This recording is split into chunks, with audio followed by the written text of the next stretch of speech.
નમસ્કાર વિદ્યાર્થી મિત્રો, હવે આપણે આજે પી બ્લોકની અંદર 15મો સમૂહ પૂરો કર્યો. છેલ્લે આજે આપણે 16મો સમૂહ શરૂ કરવા જઈ રહ્યા છીએ. પી બ્લોકની અંદર 16મા સમૂહની શરૂઆત કરવા જઈએ છીએ આપણે. તો સમૂહ 16 ની માહિતી થોડી આપણે તમે જોઈ શકશો અહીં કે એનું નામ કે ભાઈ આગળ આપણે ભણશું કે ભાઈ સાલ્કોજન સમૂહ છે, અથવા તો બીજી પણ આપણે માહિતી જાણીએ છીએ કે દરેક સમૂહનું જે પહેલું તત્વ જે છે એને આધારિત પણ તેનું નામકરણ કરેલું છે, એટલે આપણે તેને ઓક્સિજન પરિવાર કહીએ. તો 16મા સમૂહના બે નામ પણ આપણે જાણીએ છીએ. બીજી મહત્વની વાત, તેની સામાન્ય ઇલેક્ટ્રોન રચના NH2NP4. હવે આપણે 16મા સમૂહની શરૂઆત પ્રસ્તાવનાથી કરીએ તો કે ભાઈ 16મા સમૂહની અંદર કયા કયા તત્વો આવેલા છે. તો આપણે જ્યારે પી બ્લોક શરૂ કર્યું ત્યારે પહેલા જ દિવસે પહેલા જ લેક્ચરમાં જે આપણે પી બ્લોકની એક જનરલ સ્લાઇડ મેં તમને બનાવી હતી, એમાં 3 ભાગની મેં તમને સમજ આપી હતી કે એક ધાતુ, ઝિગઝેગ વાળો ભાગ અર્ધ ધાતુ, અને આગળનો જે પાછળ બાકી રહેલો ભાગ હતો એને આપણે અધાતુ તરીકે ઓળખતા હતા. એની અંદરથી તમારા માહિતી જે છે એ યાદ રાખેલી છે. ત્યારે મેં તમને કીધેલું કે પી બ્લોક ના દરેક તત્વની માહિતી, એની ઇલેક્ટ્રોન રચના એ તમને યાદ હશે. અહીં આપણે ફરી વખત એક વખત જોઈ લઈએ તત્વ, તેના નામ, તેની સંજ્ઞા. તો અહીં ઓક્સિજન ગ્રુપ જે છે એવું પણ નામ આપણે જાણીએ છીએ. તો આ 16 ગ્રુપ, હવે આ ખબર છે આપણને કે ભાઈ જૂનું જે આવર્ત કોષ્ટક છે એને આપણે 6A નંબર પણ 16 નંબરના સમૂહને આપેલો છે. તો પેલું ઓક્સિજન અને સલ્ફર, તો આ બંને જે છે એ અધાતુ છે એવું આપણે પહેલેથી જાણીએ છીએ. આ બંને અધાતુ છે, બરોબર. ત્યાર પછી સેલેનિયમ અને ટેલુરિયમ, He અને Te અર્ધ ધાતુઓ છે બી. અને છેલ્લે આપણે જોવા જઈએ પોલોનિયમ, આ તો રેડિયો સક્રિય તત્વ છે. અને જે અહીં આપણને લ્યુમોરિયમ આપેલું છે એ કૃત્રિમ રીતે બનાવેલું, એટલે કે કૃત્રિમ રીતે સંશ્લેષણ કરેલું તત્વ છે. એના વિશે પણ આપણે આગળ ભણવાના છીએ. તો અહીંયા આપણે 16 નંબરનો જે સમૂહ છે એના તત્વની વાત કરી તો ઓક્સિજન, સલ્ફર અધાતુ છે, સેલેનિયમ, ટેલોરિયમ જે છે એ અર્ધ ધાતુ છે, પોલોનિયમ રેડિયો સક્રિય છે પણ તેનું લક્ષણ ધાતુનું છે, એ પણ આપણે જાણીએ છીએ. અને લ્યુમોરિયમ જે છે એ સંશ્લેષિત છે. તો અહીં આપણે તત્વની માહિતી મેળવી.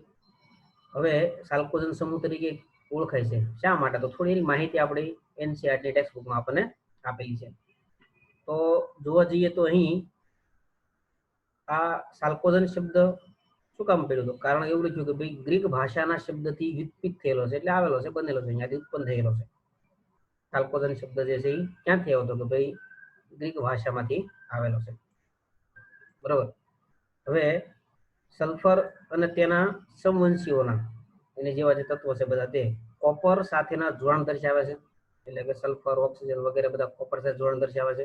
અને મોટા ભાગની કોપર ખનિજો જે છે એ ઓક્સિજન, સલ્ફર અને અન્ય તત્વોના સભ્ય છે. તો આ કોપર સાથે જોડાયેલા આ સમૂહના બધા તત્વો જે છે તેના સંયોજનો ખૂબ વધારે જોવા મળે છે.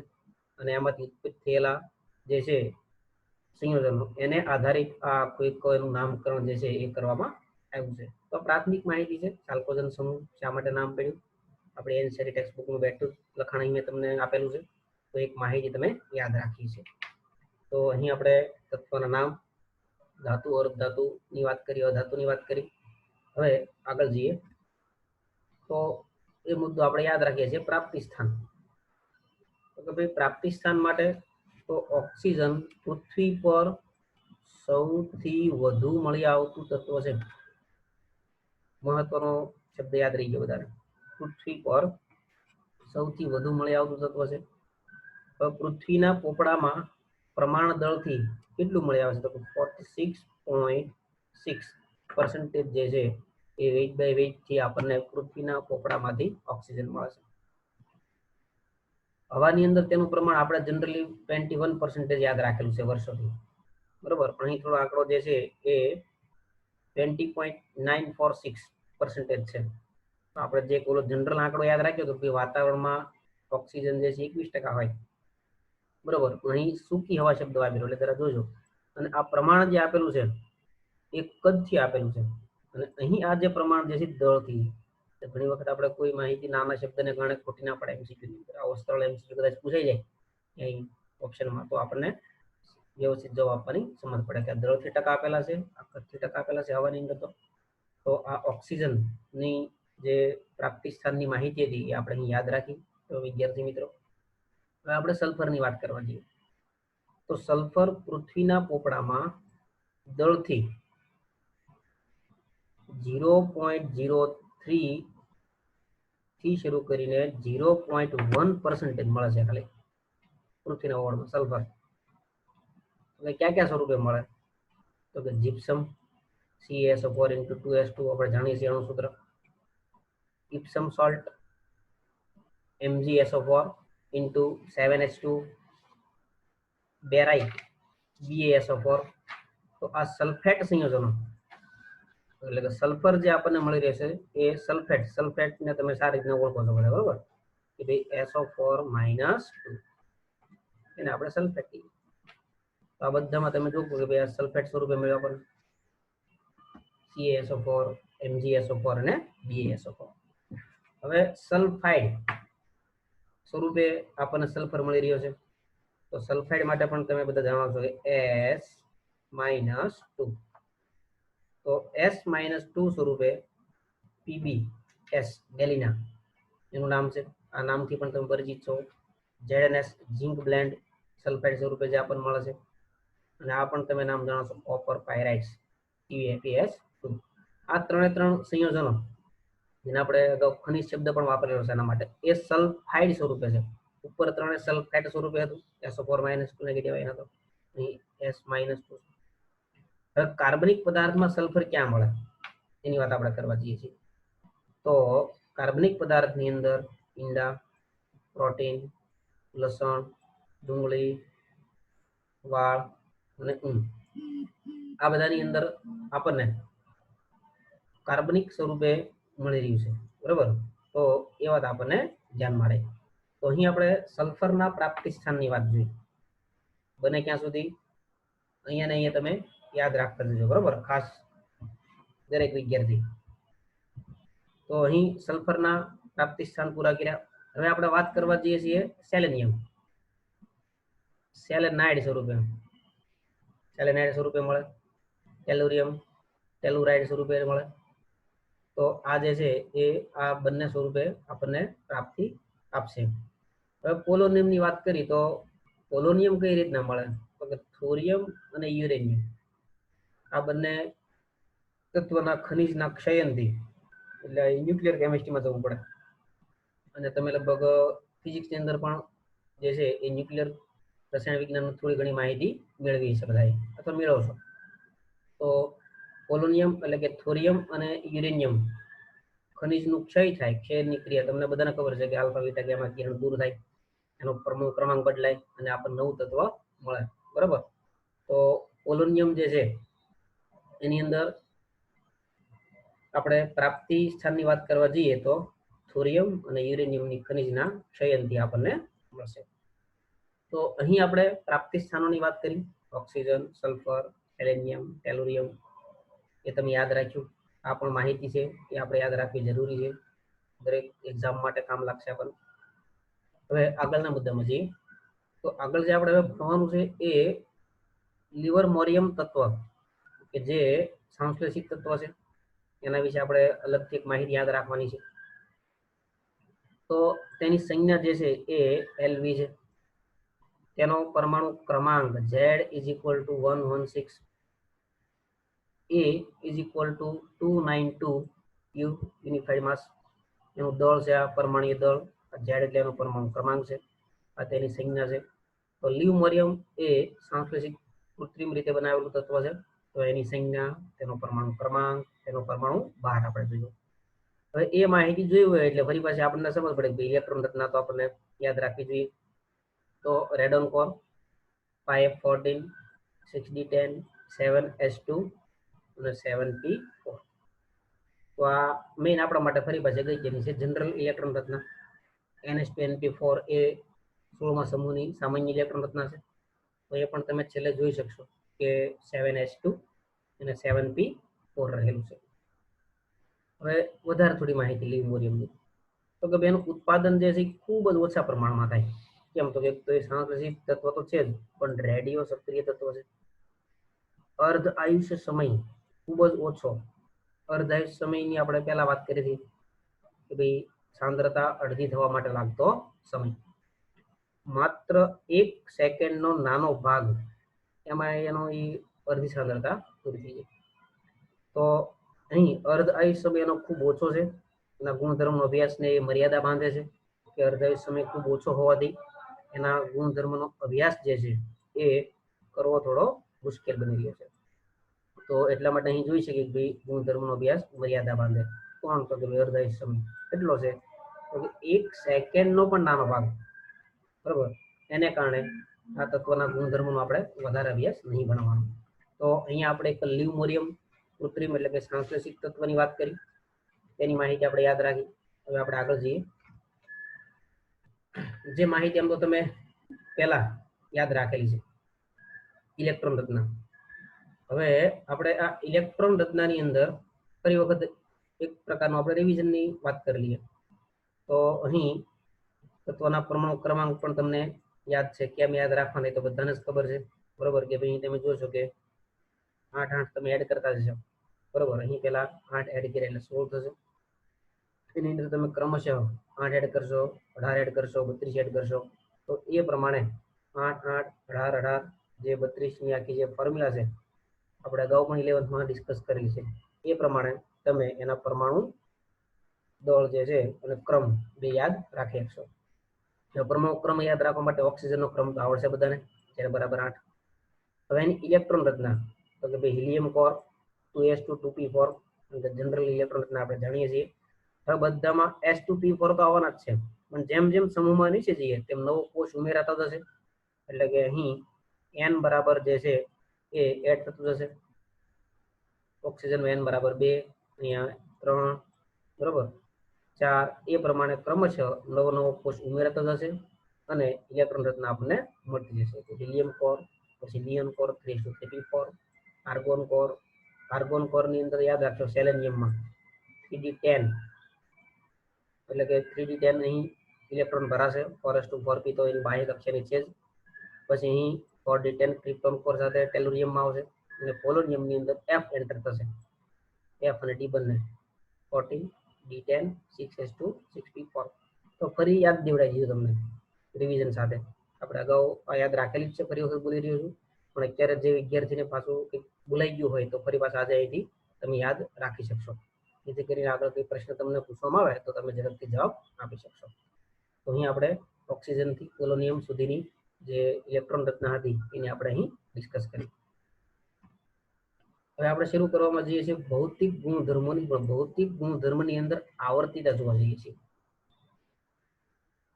એમાં આપણું જે પહેલું હેડિંગ છે એ પહેલું હેડિંગ આપણે ભણવા જઈએ છીએ પરમાણ્વીય અને આયનીય ત્રિજ્યાનું.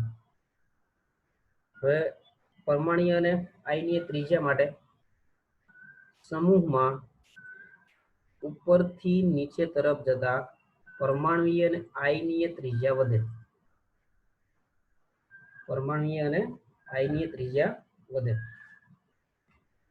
બરાબર. તો અહીં હવે આપણે થોડી આંકડાકીય માહિતી સાથે જઈએ, બરોબર છે. વધે તો દેખાય જ છે આપણને કે ભાઈ સમૂહમાં ઉપરથી નીચે જઈએ એટલે કદ વધે, કોષ વધતો જાય એમ કદ વધતું જાય એમ એની ત્રિજ્યા વધતી જાય. પરંતુ અહીં પેલા પરમાણુ ત્રિજ્યા અહીં પિકોમીટરમાં આપેલી છે, તમે જોશો. ખાસ મૂલ્યો પર ધ્યાન આપશો, એની ઉપર થોડી આપણે ડિસ્કસ કરવી છે. અહીં ઓક્સિજન જે છે એનું મૂલ્ય 666 આપેલું છે, સલ્ફર 104. પહેલા હું પરમાણુ ત્રિજ્યાની વાત કરું છું, પરમાણુ ત્રિજ્યા માટે. પછી સેલેનિયમની 117, ટેલુરિયમની 137 અને પોલોનિયમની 146. હવે અહીં ધ્યાનથી જોતા રહેજો કે તમે જોવો છો કે ભાઈ 66 થી સલ્ફરમાં સીધું 104, એટલે કે અહીં તમે જોવા જાઓ છો તો થોડો તફાવત વધારે દેખાય છે, બાકી ક્રમશઃ વધે જ છે. અહીંયા પણ તમે જોઈ શકશો આયનિક ત્રિજ્યાની અંદર પણ ક્રમશઃ વધારો થતો જાય છે. હવે અહીં અપવાદમાં શું તો કે ભાઈ અપવાદની અંદર ઓક્સિજનનું પરમાણુય ત્રિજ્યા કેમ નાની છે તો કે એનું કદ જે છે એ વધારે નાનું છે અને આગળ જઈએ તેમ શું થાય તો કે કોષ સંખ્યા વધે અને કદ વધે એટલે પરમાણુ ત્રિજ્યા વધે. પરંતુ એક આ ઓક્સિજન જે છે એનું કદ જે છે એ સલ્ફર અને ઓક્સિજનના કદ વચ્ચે થોડો તફાવત રહેલો છે. એક વાત આપણે અહીં યાદ રાખવાની છે કારણ કે આગળ આપણે ભણવાના જ છીએ એમાં ડીકક્ષક નથી વગેરે માહિતી આપણે ભણશું તો અહીં યાદ રહેશે તમને કે ઓનું કદ જે છે એ થોડું નાનું જ છે, નાનું જ હોવું જોઈએ. સલ્ફર કરતા નાનો જ હોય ઓક્સિજન સમૂહ પ્રમાણે જોવા જઈએ તો, પણ અહીં થોડો ડિફરન્સ અન્ય તત્વ કરતા થોડો વધારે જોવા મળે છે એટલે થોડો વધારે નાનો છે. તો અહીં એની વાત કરીએ આપણે કોષ સંખ્યા વધે એ પણ આપણે જાણીએ છીએ, કદ વધે, પરમાણુ અને આયનિક ત્રિજ્યા વધે. આમાં બીજો કોઈ મેજર કોઈ અહીં આપણને અપવાદ બીજો કોઈ જોવા મળતો નથી. તો આ એક સામાન્ય ટ્રેન્ડ છે. અહીં હું તમને માહિતી બધી ડિટેલમાં આપી રહ્યો છું. હવે તમારે મૂલ્ય તો કદાચ મોઢે નહીં કરવાના પણ તમારા બધી માહિતી એટલે આપું છું કે તમને એક પાક્કો ટ્રેન્ડ યાદ રહી જાય, તમને એક એમસીક્યુ સોલ્વ કરવાનું ટૂલ્સ યાદ રહી જાય કે અમારે ક્યાં ક્યાં ધ્યાન રાખવાનું છે બરોબર. એટલા માટે અહીં તમને પૂરેપૂરી માહિતી સમજાવી રહી છું. તો બાકી તો જનરલી બોલી શકાય કે તમે જોવો છો ઉપરથી નીચે જાઓ એમ ત્રિજ્યા વધે કામ પૂરું થઈ જાય, પણ અહીં તમને એટલા માટે ડિટેલ આપી રહ્યો છું કે કાયમ તમને યાદ રહે, સમજણ સાથે એ લાઈન તમને યાદ રહે એટલા માટે આપણે અહીં બધી જ માહિતી સાથે ભણી રહ્યા છીએ. તો પરમાણુ ત્રિજ્યા અને આયનિક ત્રિજ્યા એ વાત આપણે અહીં પૂરી કરી. દરેક વિદ્યાર્થીએ કીધું કે શરૂઆતથી જ મેં કીધું ખૂબ ધ્યાનથી જોતા રહેજો અને સાંભળતા રહેજો. હવે આપણે વાત કરવા જઈએ છીએ આયનીકરણ એન્થાલ્પી. તો આયનીકરણ એન્થાલ્પી સમૂહમાં ઉપરથી નીચે તરફ જતા ઉપર આપણે જોયું કે ત્રિજ્યા વધે તો આયનીકરણ એન્થાલ્પી ઘટે. આ તો આપણે વાત પહેલેથી જાણીએ છીએ. કદ વધે તો બહારનો ઇલેક્ટ્રોન બાહ્ય કક્ષાનો ઇલેક્ટ્રોન દૂર કરવો સહેલો પડે, કેન્દ્રનું આકર્ષણ ઓછું પડે. તો કદ મોટું તેમ ઇલેક્ટ્રોન સરળતાથી દૂર કરી શકાય. એટલે કે ઇલેક્ટ્રોન દૂર કરવા માટે આપવી પડતી ઉર્જાને આપણે આયનીકરણ એન્થાલ્પી કહીએ, એ ઓછી આપવી પડે કદ વધવાને કારણે. તો અહીં સમૂહમાં ઉપરથી નીચે તરફ જઈએ તેમ આયનીકરણ એન્થાલ્પી ઘટશે. એ માહિતી આપણે જાણીએ છીએ બધા વિદ્યાર્થી મિત્રો. પણ અહીંયા થોડી આપણે આવર્તની અંદર સમૂહની કમ્પેરિઝન. છેલ્લે આપણે 15મો સમૂહ પૂરો કર્યો, શરૂ આપણે આજે 16મો સમૂહ કર્યો. એ બંને ના આયનીકરણ એન્થાલ્પીના મૂલ્યોની કમ્પેરિઝન. તો 15માં આમ તો આપણે આવર્તમાં ડાબીથી જમણી તરફ જઈએ ને તો શું થાય તો કે ભાઈ કદ ઘટે અને આયનીકરણ એન્થાલ્પી વધે. આવર્તની વાત છે અહીંયા બરોબર. અહીં તમને વાત કરી રહ્યો છું આવર્તની બરોબર. તો આવર્તની અંદર જોવા જઈએ તો પહેલો 15મો સમૂહ આવે તો એનું કદ 16મા સમૂહ કરતા થોડું વધારે છે. તો ખરેખર આયનીકરણ એન્થાલ્પી 15મા સમૂહની ઓછી હોવી જોઈએ અને 16મા સમૂહની વધારે હોવી જોઈએ. આપણે જે આવર્તમાં જે એનો ટ્રેન્ડ ભણી ગયા 11માં એ પ્રમાણે. પરંતુ અહીં આવું શા માટે બન્યું કે 15મા સમૂહની આયનીકરણ એન્થાલ્પી વધી ગઈ અને 16મા સમૂહનું આયનીકરણ એન્થાલ્પીનું મૂલ્ય ઘટી ગયું? ક્યાં કારણસર આવું બન્યું? તો એની આપણે વાત કરવા જઈએ છીએ કે અહીં એનું કારણ છે ઇલેક્ટ્રોન રચના. કદ પ્રમાણે 16મા સમૂહની આયનીકરણ એન્થાલ્પી વધારે હોવી જોઈએ 15મા સમૂહ કરતા. 15મો સમૂહ કદમાં મોટો છે, ડાબી તરફ આવે. 16મો સમૂહ જે છે એ જમણી તરફ છે એટલે કદમાં નાનો છે. તો કદ પ્રમાણે આપણે જાણતા હોવા જોઈએ કે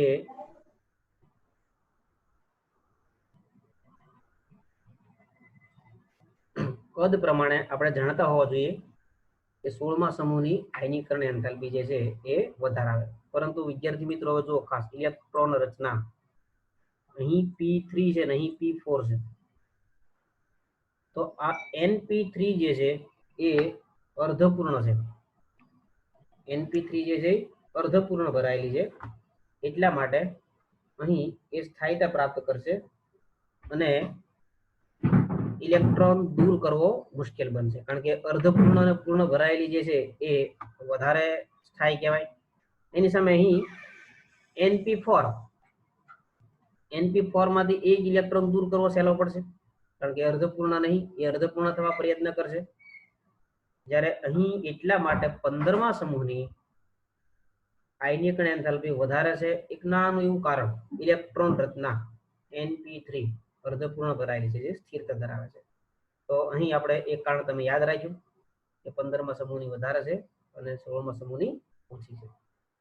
હવે આગળ એક બીજી માહિતી જાણવા જઈએ. અહીં આપણે જે પહેલી સ્લાઇડમાં વાત કરી, પ્રથમ ઇલેક્ટ્રોનની વાત કરી. પ્રથમ ઇલેક્ટ્રોન દૂર કરવા માટે આયનીકરણ એન્થાલ્પીની વાત કરીએ તો 15મા સમૂહની વધારે છે, 16મા સમૂહની ઓછી છે. પણ પરીક્ષાની અંદર, અલગ અલગ એક્ઝામની અંદર એવું જરૂર નહીં કે પ્રથમ તત્વ માટે જ પૂછે આપણને, બરોબર. પ્રથમ ઇલેક્ટ્રોન માટે પૂછે. ઘણી વખત બીજા ઇલેક્ટ્રોન માટે પણ આપણને કમ્પેરિઝન પૂછતા હોય છે. તો અહીં આજે આપેલું છે એ પહેલો ઇલેક્ટ્રોન દૂર કરવા માટે પ્રથમ 2pz માંથી દૂર કરવા માટે કેટલી આપવી પડે? 140 કિલોજૂલ પર મોલ. તો n+1 બની, એક ઇલેક્ટ્રોન દૂર કર્યો. હવે અહીં લખ્યું હતું કે મોર સ્ટેબલ હતું, બરાબર. અહીં લખ્યું કે ઓછું સ્ટેબલ છે, કારણ કે અહીંયા અર્ધપૂર્ણ ભરાયેલી હતી, અહીંયા તો એક ઇલેક્ટ્રોન ઘટી ગયો. સિમેટ્રી નહીં રહી, કારણ કે p માં એક સરખી નહીં ભરાયેલી, બરાબર. તો અહીં તેની સ્થિરતા ઘટી, પણ અહીં વધારે સ્થિર હતી. હવે ઓક્સિજનની વાત કરીએ, એટલે આ 16મો સમૂહ, આ 15મો સમૂહ. આપણે તો સમૂહની કમ્પેરિઝન ભણી રહ્યા છીએ, પણ જો તત્વ બી લઈ લઈએ. હવે અહીં ઓક્સિજનમાંથી એક ઇલેક્ટ્રોન દૂર કરવો સહેલો પડશે, પણ અહીં મેં જે રાઉન્ડ કર્યો એ દૂર નહીં થવાનો, બરાબર. વિદ્યાર્થી મિત્રો, મેં જે અહીં રાઉન્ડ કર્યો એ ઇલેક્ટ્રોન દૂર નહીં થવાનો, પણ તમે બધા જાણો છો કે અહીંયા 2px2 માંથી એક ઇલેક્ટ્રોન દૂર થવાનો છે. તો અહીં એની આયનીકરણ એન્થાલ્પી ખરેખર n કરતા o ની આયનીકરણ એન્થાલ્પી વધારે હોવી જોઈએ, પણ નથી. અહીંયા 1402 છે, અહીં 134 છે, 1314. તો આ મૂલ્ય કેમ ઓછું? સ્થિરતાને કારણે, p3 ને કારણે. જ્યારે અહીં 4 ઇલેક્ટ્રોન છે, એટલે આ એક ઇલેક્ટ્રોન ગુમાવવાની વૃત્તિ વધારે છે, તો આ ઓછું સ્થિર છે, આ વધારે સ્થિર છે ઇલેક્ટ્રોન રચનાની દ્રષ્ટિએ. તો આ ઇલેક્ટ્રોન દૂર થઈ ગયો, અહીં બની ગયો O+1, અહીં બની ગયો n+1. હવે આ બી મોર સ્ટેબલ થઈ ગયું. અહીં લેસ હતું, કેમ? તો હવે આ સિમેટ્રી થઈ ગયું, સમિત થઈ ગયું. 3 ઇલેક્ટ્રોન આ પૂર્ણ ભરાયેલી છે, આ પૂર્ણ ભરાયેલી છે. અહીંયા એવું સિમેટ્રી નહીં, આ પૂર્ણ છે, આ પૂર્ણ છે, આ અર્ધપૂર્ણ પણ નહીં. આ અર્ધપૂર્ણ છે, આ તો અર્ધપૂર્ણ પણ નહીં. બે પ્રકારે સ્ટેબિલિટી હોય, કાં તો અર્ધપૂર્ણ હોય, કાં તો પૂર્ણ ભરાયેલી હોય. તો અહીં હવે મહત્વની વાત છે કે એક એક ઇલેક્ટ્રોન દૂર થઈ ગયો. હવે આપણે કમ્પેરિઝન કરવી છે બીજા નંબરના ઇલેક્ટ્રોન દૂર કરવા માટે. તો અહીં n+ અને O+ એક એક દૂર થઈ ગયો. બીજો ઇલેક્ટ્રોન દૂર કરવા માટે ઓલરેડી પહેલા કરતા વધારે ઉર્જા આપવી પડશે, પદ ઘટી ગયું છે. પરંતુ એની કમ્પેરિઝન બંને સમૂહ સાથે કરવી, 15મો અને 16મો સમૂહ. એના તત્વ આપણે અહીં જાણીએ છીએ કે નાઇટ્રોજન એ 15મા સમૂહ તત્વ છે, આ 16મા સમૂહ તત્વ છે. હવે અહીં આપણે બીજો ઇલેક્ટ્રોન દૂર કરવો, તો અહીં બીજો ઇલેક્ટ્રોન 2py માંથી કાઢવાનો છે. હવે આ લેસ સ્ટેબલ છે, કારણ કે આમાં અર્ધપૂર્ણ ભરાયેલી નથી, એટલે આ ઇલેક્ટ્રોન દૂર કરવા માટે 2856 કિલોજૂલ મોલ ઉર્જા આપવી પડશે. જ્યારે અહીં હવે O+ જે છે કે જેમાં સિમેટ્રી છે, એટલે કે અર્ધપૂર્ણ p થઈ ગઈ, પહેલા નથી શરૂઆતમાં, એટલે અહીંયા 3388 આપવી પડશે. તો બીજા ઇલેક્ટ્રોન દૂર કરવા માટે, એટલે કે ΔIH2 16મા સમૂહની વધી ગઈ. આ વાત બી યાદ રાખવી જરૂરી છે ખાસ. તો અહીં તમે જોઈ શકશો કે બીજો ઇલેક્ટ્રોન દૂર કરવા માટે 16મા સમૂહ એટલે કે ઓક્સિજન તત્વની આયનીકરણ એન્થાલ્પી વધી ગઈ. કોના કરતા? 15મા સમૂહના નાઇટ્રોજન તત્વ કરતા. કેમ આવું છું? ફરી પાછી એક ને એક વાત, ઇલેક્ટ્રોન રચના. ઇલેક્ટ્રોન રચના યાદ હોય તો તમે આ બધા જ પ્રશ્ન જવાબ તમે આપી શકશો. જ્યારે ટ્રેન્ડ પૂછાય, પહેલા ઇલેક્ટ્રોન દૂર કરવા માટે, બીજો ઇલેક્ટ્રોન દૂર કરવા માટે ઉર્જાના જે ક્રમ પૂછાય એ તમને સરળતાથી આવડી શકશે. તો અહીં આપણે એક ઇલેક્ટ્રોન દૂર કરવાની વાત તો કરી પહેલા તફાવત સાથે, પણ અહીં આ વાત પણ તમારે ખાસ ધ્યાનમાં લેવાની છે. ઘણી વખત સેકન્ડ ઇલેક્ટ્રોન માટે પણ ટ્રેન્ડ પૂછાતો હોય. તો આપણે અહીં આયનીકરણ એન્થાલ્પીની શરૂઆત કરી હતી 15મા સમૂહમાં વધારે છે, ઓછી છે. ફરીવાર યાદ દેવડાવું કે આ માત્ર ફર્સ્ટ ઇલેક્ટ્રોન દૂર કરવા માટે જ છે. તફાવત યાદ રાખવાનો છે કે ખરેખર 15માની વધારે હોય, બીજા ઇલેક્ટ્રોન માટે પછી 16મા સમૂહની વધારે થઈ જશે. એ તમે અહીં આંકડાકીય માહિતી સાથે જોઈ શકશો, ઇલેક્ટ્રોન રચના સાથે જોઈ શકશો. તો અહીં આપણે આયનીકરણ એન્થાલ્પીની વાત પૂરી કરી. હવે જે વાત પૂરી કરી એ વાત પ્રશ્ન સ્વરૂપે પોઈન્ટ એમાં આપેલું જ છે. અહીં તમે જોઈ શકશો સામાન્ય રીતે સમૂહ 16 ના તત્વની આ શબ્દ મહત્વનો છે. પ્રથમ આયનીકરણ એન્થાલ્પીનું મૂલ્ય આ શબ્દ હોવો જરૂરી છે. પ્રથમ આયનીકરણ એન્થાલ્પીનું મૂલ્ય સમૂહ 15 ના અનુવર્તી આવર્તોના તત્વની સરખામણીમાં ઓછું હોય. શા માટે અનુવર્તી? એટલે તો કે ભાઈ તમે નાઇટ્રોજન લો તો પછી તમારે એની બાજુમાં શું લેવું પડે? તો ભાઈ નાઇટ્રોજનની બાજુમાં તમારે ઓક્સિજન લેવું પડે, એનો અનુવર્તી થાય આવર્તમાં. ફોસ્ફરસ લ્યો તો સલ્ફર જોડે લેવો પડે, એ આપણે એને અનુવર્તી કહીએ. તો અહીં આપણે પ્રથમ આયનીકરણ એન્થાલ્પી માટેની કમ્પેરિઝન કીધી. તો કારણ તો હમણાં જ આપણે ભણ્યા, બરોબર, કે બે અર્ધપૂર્ણાંક વિશેષ થાય છે. કોને કારણે? તો કે ઇલેક્ટ્રોન રચનામાં આપણે જાણીએ છીએ 15મા સમૂહ માટે અને 16મા સમૂહ માટે. તો પ્રથમ ઇલેક્ટ્રોન દૂર કરવા માટે 15મા સમૂહમાં ખૂબ વધારે પ્રમાણમાં ઉર્જાની જરૂર પડશે વિદ્યાર્થી મિત્રો. તો આ કોયડાની માહિતી પણ તમે યાદ રાખી, જવાબ પણ તમે લખશો. હું વારંવાર કહી રહ્યો છું કે ભાઈ જે પ્રશ્નનો જવાબ તમે લખો એ તમારા વિચારની રજૂઆત કરો. કોઈ જગ્યાએથી બેઠો તમારે લાઈન ટુ લાઈન જવાબ આપવાની જરૂર નથી, બરોબર. તો એ સમજણ આધારિત તમે જવાબ આપશો એવી હું આશા રાખી રહ્યો છું તમારી જોડેથી. હવે આપણે ફરી પાછો જાણીતો મુદ્દો, આ શબ્દથી આપણે બધા પરિચિત જ છીએ પહેલાથી, ઇલેક્ટ્રોન પ્રાપ્તિ એન્થાલ્પી. હવે ઇલેક્ટ્રોન પ્રાપ્તિ એન્થાલ્પી માટે જનરલ ટ્રેન્ડ તો તમે બધા જાણો છો કે ભાઈ સમૂહમાં ઉપરથી નીચે જતા ઇલેક્ટ્રોન પ્રાપ્તિ એન્થાલ્પી ઘટે, અથવા તો બીજા શબ્દમાં કેવું હોય તો ઓછા ઋણ મૂલ્ય થતા જાય. આ શબ્દ પણ યાદ રાખવા જેવો છે, ઓછા ઋણ મૂલ્ય થતા જાય. તો ઇલેક્ટ્રોન પ્રાપ્તિ એન્થાલ્પી તો કે ભાઈ ઇલેક્ટ્રોન મેળવે એ દરમિયાન શું કરશે? તો કે ભાઈ જો સરળતાથી પ્રાપ્ત કરતો છે તો ઉર્જા મુક્ત કરશે, એટલે માઇનસ નિશાની અહીંયા આપણે લગાવીએ છીએ. માઇનસ મૂલ્ય તો ના હોય, પણ માઇનસ નો મતલબ તમે જાણો છો સારી રીતે, બરાબર. હવે ઉપરથી નીચે જતા ઇલેક્ટ્રોન પ્રાપ્તિ એન્થાલ્પી ઘટે. કેમ? તો કે ભાઈ જેમ જેમ તત્વનું કદ વધતું જાય તેમ તેમ તેની ઇલેક્ટ્રોન મેળવવાની વૃત્તિ ઘટતી જાય.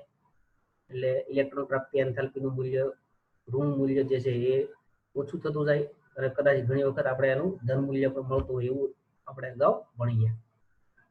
હવે અહીં થોડું આપણે પહેલા તો એના મૂલ્ય ઉપર જરા ધ્યાન આપવું છે. જો તો બધા અહીં ઓક્સિજન માટે તમે જોઈશો તો કે ભાઈ 141 અને 200 લગભગ 49 નો ડિફરન્સ દેખાય છે મને અહીંયા, બરોબર. કિલોજૂલ પર મોલમાં આપણને એનું મૂલ્ય આપેલું છે. પણ હવે અહીં તમે તફાવત જુઓ, કેટલો તફાવત છે? તો કે માત્ર 5. અહીં પણ બહુ ઓછો તફાવત છે, ઘટે તો છે જ, બરાબર. પણ અહીંયા જુઓ કે ભાઈ 5 ઘટી, અહીં થોડી ઘટી, પણ અહીંયા તો કંઈક અપવાદ દેખાય છે કે ખરેખર તો ઇલેક્ટ્રોન પ્રાપ્તિ એન્થાલ્પી ઓક્સિજનની વધારે હોવી જોઈએ. કોના કરતા? સલ્ફર કરતા. તો અહીંયા તો તમે જુઓ કે ભાઈ સલ્ફરની વધારે છે. તો આ સમૂહમાં સૌથી વધારે ઇલેક્ટ્રોન પ્રાપ્તિ એન્થાલ્પી કોની છે? સલ્ફરની. પણ આપણે જે ટ્રેન્ડ શીખીએ છીએ સમૂહમાં ઉપરથી નીચેનો, એ પ્રમાણે તો ઓક્સિજનની વધારે હોવી જોઈએ. વધારે વિદ્યુત ઋણ તત્વ ઓક્સિજન છે, તો ઓક્સિજનની ઇલેક્ટ્રોન પ્રાપ્તિ એન્થાલ્પી વધારે નથી. કેમ? એના માટે તમે એક કારણ જોઈ શકશો કે અહીં આપણે જોઈએ છીએ એનું કારણ અહીંયા કે ભાઈ આ બંને તત્વની ઇલેક્ટ્રોન પ્રાપ્તિ એન્થાલ્પીના મૂલ્યમાં, કેમ તો કે ઓક્સિજનનું કદ નાનું છે. આપણે જ્યારે પરમાણુ ત્રિજ્યા ભણ્યા ને ત્યારે મેં તમને કીધું કે ભાઈ કદમાં થોડો વધારે તફાવત છે, તફાવત હોવો જોઈએ એના કરતા વધારે ઓક્સિજન નાનો છે. તો એને કારણે શું થાય? તો કે ભાઈ કદ નાનું હોય તો ઇલેક્ટ્રોન વચ્ચે અપાકર્ષણ થાય, ઇલેક્ટ્રોન વચ્ચે અપાકર્ષણ થાય, અને કદ નાનું હોય એટલે નજીક ઇલેક્ટ્રોન ગોઠવાશે. એટલા માટે જ્યારે સલ્ફરમાં, તો કે ભાઈ સલ્ફરમાં કદ વધારે મોટું છે, અને પ્લસ આગળ આપણે બીજું બી ભણવાના છે કે ડી કક્ષક આવી જાય છે. તો કદ ના કારણને આધારે સલ્ફર જે છે એ સરળતાથી ઇલેક્ટ્રોન સ્વીકારી શકશે. કદ મોટું છે, જગ્યા છે સલ્ફર પાસે, અપાકર્ષણ ઓછું છે ઇલેક્ટ્રોન. ત્યારે ઓક્સિજનનું કમ્પેરેટિવલી કદ નાનું છે, પણ ઇલેક્ટ્રોન તો વધી ગયા આગળના નાઇટ્રોજન વગેરે કરતા. તો ઇલેક્ટ્રોનનું અપાકર્ષણ પણ કદ નાનું હોવાને કારણે વધારે છે. એટલા માટે ઇલેક્ટ્રોન સ્વીકારવાની વૃત્તિ ઓક્સિજનની ઓછી છે સલ્ફર કરતા. અને એટલા માટે જ આ ક્રમ જે છે એ તમારે અપવાદ સાથે ઉપર જોવો, અહીંયા આયનીકરણ ઇલેક્ટ્રોન પ્રાપ્તિ એન્થાલ્પીની બાજુમાં લખ્યું છે કે ઓક્સિજન ની ઇલેક્ટ્રોન પ્રાપ્તિ એન્થાલ્પી ઓછી છે કોના કરતા? સલ્ફર કરતા. શા માટે મેં તમને કીધું? આ કારણ પણ યાદ રાખજો. કદ નાનું છે, ઇલેક્ટ્રોન વચ્ચે આકર્ષણ વધારે હોય એટલે મેળવવાની વૃત્તિ ઘટશે. અને અહીં કિંમતમાં પણ તમે જોઈ શકશો. તમારા તો એમસીક્યુ માટે આ જ આવવાનું છે. આ માહિતી ટ્રેન્ડ સ્વરૂપે તમારે પૂછાવાની છે, પણ તમારી પાસે બધી ડિટેલ હોવી જરૂરી છે. કિંમત, એનું કારણ, એનો ટ્રેન્ડ, આ બધી માહિતી તમે જો અત્યારે યાદ રાખી શકશો તો પછી એક નાનો એવો ટ્રેન્ડ તમને હેરાન નહીં કરે. એમસીક્યુ એકદમ ક્લિયર નિશ્ચિત થઈને જવાબ આપી શકશો. શા માટે? તમે સાંભળેલું છે, તમે કિંમત સાથે જોયેલું સાંભળેલું હોય અને ધ્યાનથી આ વસ્તુ કરી હોય તો એ તમને આવડે જ, એમાં કોઈ ડાઉટ નહીં. તો અહીં આપણે ઇલેક્ટ્રોન પ્રાપ્તિ એન્થાલ્પીનો જે અપવાદ હતો ઓક્સિજન સલ્ફર વિશે એ આપણે કિંમત સાથે કમ્પેરેટિવ રીતે આપણે જોયું અહીં. તો કારણ યાદ રાખ્યું. હવે આપણે આગળ જઈએ. વિદ્યુત ઋણતા. વિદ્યુત ઋણતાની અંદર પરમાણુ ક્રમાંક વધે, પરમાણુની ત્રિજ્યા વધે, વિદ્યુત ઋણતા ઘટે. હવે અહીં કિંમત પણ તમને આપેલી જ છે, કોઈ અપવાદ નહીં. 3.5. હા, વિદ્યુત ઋણતા માટે બીજી વાત આપણે જાણીએ. તમે બધા જાણો છો કે ક્લોરીનની વિદ્યુત ઋણતા કેટલી છે? તો તમે બધા જાણશો, આવડે છે એટલે નહીં પ્રશ્ન પૂછતો. 4 છે ક્લોરીનની વિદ્યુત ઋણતા. અને એના પછી નંબર કોનો આવે? ઓક્સિજનનો. એના પછી નંબર કોનો આવશે? ઓક્સિજનનો. વિદ્યુત ઋણતા માટે હું બોલી રહ્યો છું. હવે તમે જોઈ શકશો કે કિંમતની અંદર ધીરે ધીરે જેમ જેમ સમૂહમાં, અહીં કિંમત ઉપર તમે ધ્યાન રાખશો, જેમ જેમ નીચે તરફ જઈએ છીએ તેમ તેમ તેના મૂલ્યમાં ઘટાડો નોંધાઈ રહ્યો છે. એ તમે જોઈ રહ્યા છો. તો અહીં ઓક્સિજનથી શરૂ કરીને પોલોનિયમ સુધી જતા વિદ્યુત ઋણતા ઘટે. કેમ? તો કે પરમાણુ ક્રમાંક વધે, ઇલેક્ટ્રોન જે છે એ પોતાની ખેંચવાની વૃત્તિ છે એ ઘટતી જશે, ઇલેક્ટ્રોન મુક્ત કરવાની વૃત્તિ વધતી જશે. એટલા માટે. તો બીજા શબ્દમાં કેવું હોય તો એ પણ બોલી શકે કે ઉપરથી નીચે જતા ધાત્વીય ગુણ પણ વધે છે, કારણ કે અધાતુ મેળવવાની વૃત્તિ, અર્ધ ધાતુ બંને કરી શકે, અને ધાતુ ઇલેક્ટ્રોન મેળવવાની વૃત્તિ બહુ નહીવત ધરાવે, ગુમાવવાની વૃત્તિ વધારે ધરાવે. તો અહીંયા તમે ધાત્વીય ગુણ પણ તમે યાદ રાખી શકશો કે જેમ ઉપરથી નીચે તરફ જઈએ તેમ ધાત્વીય ગુણ વધે છે. એનો મતલબ કે ઇલેક્ટ્રોન આપવાની વૃત્તિમાં વધારો થાય છે, માટે વિદ્યુત ઋણતામાં ઘટાડો થાય છે. અહીં કોઈ અપવાદ નહીં, તમે સરળતાથી યાદ રાખી શકશો. હવે આપણે વાત કરવી છે ભૌતિક ગુણધર્મની. તો ભૌતિક ગુણધર્મની અંદર વિદ્યાર્થી મિત્રો ખાસ યાદ રહે કે આપણે જે ભણ્યા અગાઉ એ ભૌતિક ગુણધર્મમાં આવર્તિતા વિશે ભણ્યા કે ભાઈ એનો ટ્રેન્ડ કેવો છે. પરમાણુ ત્રિજ્યાથી શરૂ કરીને છેલ્લે આપણે વિદ્યુત ઋણતા સુધી આપણે ભણ્યા. હવે આપણે ભણવા જઈ રહ્યા છીએ ભૌતિક ગુણધર્મ. તો કે ભાઈ એમાં ગલન બિંદુ આવે, ઉત્કલન બિંદુ, ઘનતા, આવા ભૌતિક ગુણધર્મ વિશે આપણે ભણવાનું છે. તો અહીં ફરી પાછા ભૌતિક ગુણધર્મની સમજ મેળવવા માટે આ જે બે કોલમ છે, તો નામ સંજ્ઞા અને તેની ઇલેક્ટ્રોન રચના, આ બે માહિતી આપણને યાદ હોય તો આ ગુણધર્મો તમે સરળતાથી સમજીને યાદ રાખી શકશો. અહીં આપણે ઇલેક્ટ્રોન રચના આધારિત સમજણ મેળવતા જઈએ તો અહીં પહેલું જે આપણે માહિતી પ્રાપ્ત કરવાની છે એ છે ગલન બિંદુ. જોડે જોડે આપણે બીજી માહિતી મેળવવા જઈ રહ્યા છીએ એ છે ઉત્કલન બિંદુ. એક સાથે બંનેનો ક્રમ આપણે યાદ રાખવાનો છે. તો એ રીતના ક્રમ છે એ આપણે જોવા જઈએ તો ગલન બિંદુ અને ઉત્કલન બિંદુમાં પહેલા તો મૂલ્ય તરફ જરા જોઈ લઈએ. તો તમે અહીંયા જોઈ શકશો કે ભાઈ કેલ્વિનમાં આપેલા છે 55-90. કોના? તો કે ભાઈ ઓક્સિજનના. હવે સલ્ફર આવ્યો તો કે સલ્ફરના ગલન બિંદુ 393.718. રિઝોન થઈ જશે ફરી પાછા આપણે. તો અહીં 393 કેલ્વિન અને 778 કેલ્વિન ઉત્કલન બિંદુ અને ગલન બિંદુ આપણને જોવા મળી રહ્યા છે. તો હવે આપણે જે સમજવાનું છે તે ખાસ અહીં બંને વચ્ચેનો જે તફાવત છે એની આપણે સમજણ મેળવવા જઈએ છીએ કે આ બંનેના મૂલ્યો ઓક્સિજન અને સલ્ફરના ગલન બિંદુ અને ઉત્કલન બિંદુના મૂલ્યમાં તફાવત વધારે છે. એનું કારણ આપણે ભણવા જઈ રહ્યા છીએ. તો એનું કારણ ખાસ યાદ રાખજો. એનો મોટો તફાવત શા માટે છે એ આપણે શીખવા માટે જઈએ છીએ. તો મૂલ્ય આધારિત તો જોયું આપણે, મોટા તફાવતની વાત કરી. હવે આ મોટા તફાવતનું કારણ જે છે એ જાણી લઈએ. આવું શા માટે બન્યું કે આ મૂલ્યમાં વધારે તફાવત કેમ જોવા મળ્યો? એના માટે કારણ જે છે એ જો યાદ રાખજો, O2 દ્વિઅણુ છે અને S એક અષ્ટપરમાણવીય છે. તો અહીં આપણે વાન ડેર વાલ્સ બળ ક્ષેત્રફળને આધારે જોવા જઈએ તો અહીં S1 જે છે તેનું ગલન અને ઉત્કલન બિંદુ જે છે એ વધારે થશે. કોના કરતા? ઓક્સિજન કરતા. કારણ કે ઓક્સિજન દ્વિપરમાણુ છે અને આ S8 સ્વરૂપે છે, એટલે અહીં આ મોટો તફાવત જોવા મળી રહ્યો છે. બાકી ટ્રેન્ડમાં તો વધારો જ છે, બરાબર, પણ અહીં જે તફાવત વધારે શા માટે છે એની અહીં આપણે વાત કરી. તો O2 દ્વિઅણુ અને S8 જે છે એ વધારે ક્ષેત્રફળ વાન ડેર વાલ્સ બળ ધરાવે. કોના કરતા? O2 કરતા. હવે ફરી પાછી આગળની માહિતીમાં જઈએ તો અહીં સલ્ફરથી એ ધ્યાનથી જોજો, સેલેનિયમમાં ગયા તો વધારો થયો બંનેમાં ગલન ઉત્કલન બિંદુમાં. સેલેનિયમથી ટેલુરિયમમાં ગયા તો બી વધારો થયો. આ તો વધારો થવાનો જ છે કારણ કે કદ વધશે, બરાબર. કદ વધે એટલે વાન ડેર વાલ્સ બળ વધે, વાન ડેર વાલ્સ બળ વધે એટલે આકર્ષણ વધે, આકર્ષણ વધે એટલે ગલન બિંદુ અને ઉત્કલન બિંદુ વધે.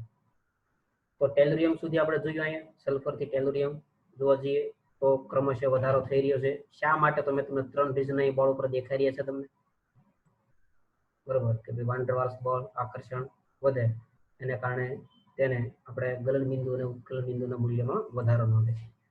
હવે ટેલુરિયમમાં જોયું કે ભાઈ 725 ટેલ60 ટેલુરિયમનું ગબી આપણે જોઈ લીધું, પરંતુ પાછા અહીં પોલોનિયમમાં આવ્યા. તો હવે આ જે રાઉન્ડ કર્યો એમાં તમે જુઓ કે અહીંયા તો ભાઈ ઘટ્યું, ખરેખર સમૂહમાં વધે છે પણ અહીંયા ઘટાડો નોંધાણો, એટલે કે અહીં પાછો અપવાદ આવ્યો. આ ફેરફાર હતો, તફાવત હતો, અને અહીં આ જે છે એ અપવાદ તમારે યાદ રાખવાનું છે. તો ટેલુરિયમ કરતા પોલોનિયમનું ગલન બિંદુ અને ઉત્કલન બિંદુ ઘટ્યું. કેમ? તો તમે અહીંયા જોઈ શકશો. નિષ્ક્રિય યુગ્મ અસરની વાત કરવા જઈએ આપણે તો નિષ્ક્રિય યુગ્મ અસર માટે ઇલેક્ટ્રોન રચનામાં ધ્યાન આપશું. ક્રિપ્ટોન કોર 4d10 5s2 આ સ્ક્રીન છે, એને આપણે સ્ક્રીનિંગ અસર કહીએ, પણ અહીં 4d10 દાખલ થઈ, છતાં પણ આ બંને કક્ષક S2 અને P4 એ ભાગ લેશે પ્રક્રિયામાં. 6 ઇલેક્ટ્રોનમાં બહુ ભાગીદારીમાં મુશ્કેલ નહીં પડે, પરંતુ અહીં પોલોનિયમમાં ઝીનોન કોર પછી 4f14 અને 5d10 ને કારણે આ 4s2 છે એ નિષ્ક્રિય થઈ જશે, એ પ્રક્રિયામાં ભાગ નહીં લે. અને એ 4s2 નિષ્ક્રિય થઈ ગયા એટલે શું થયું? તો કે વાન ડેર વાલ્સ બળ ઘટે. કેમ? કદ ઘટી ગયું. કેમ? તો કે ભાઈ બહારના ઇલેક્ટ્રોન પર કેન્દ્રનું આકર્ષણ બળ જે છે વધી ગયું. કોને કારણે? તો કે સ્ક્રીનિંગ અસર નબળી પડી.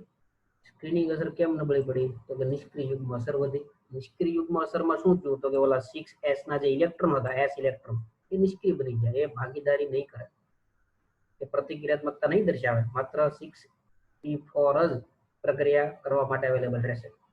તો આવું થવાથી પોલોનિયમનું કદ ઘટે, વાન ડેર વાલ્સ બળ ઘટે, એટલે તેના ગલન બિંદુ અને ઉત્કલન બિંદુ ઘટી ગયા.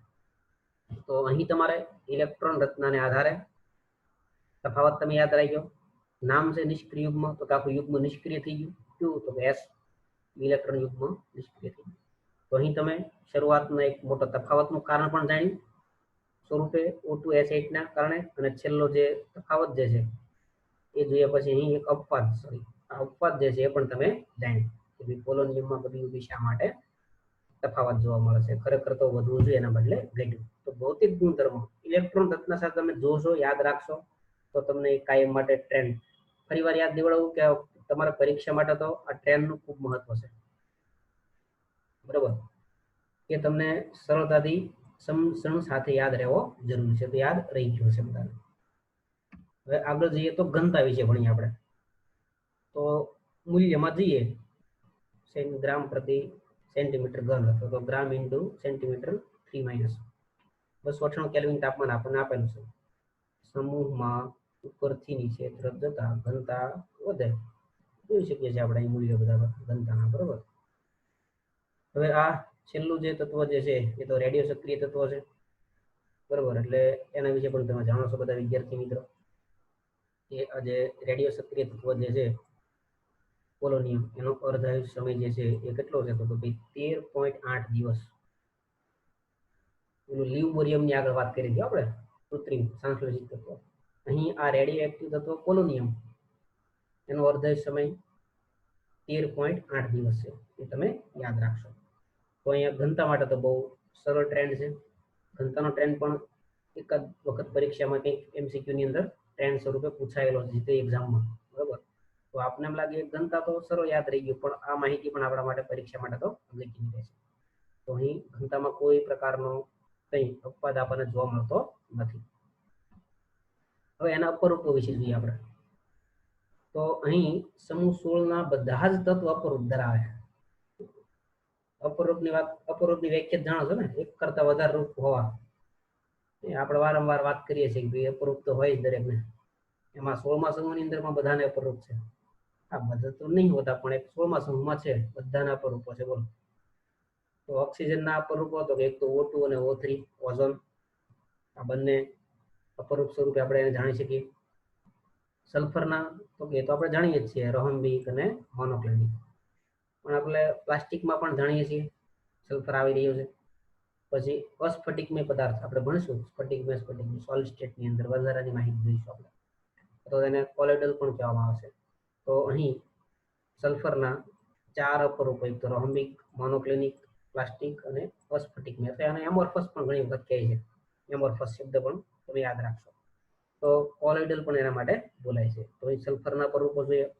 હવે સેલેનિયમ જે છે એના 6 અપરૂપ જોવા મળે, અને આંકડો યાદ રાખવા માટે છે. પણ અહીં આપણે 2 ની માહિતી યાદ રાખશું, એટલે કે લાલ સ્વરૂપે જોવા મળે સેલેનિયમ, પણ ન્યા એની વર્તણૂક કેવી છે? અધાતુની છે.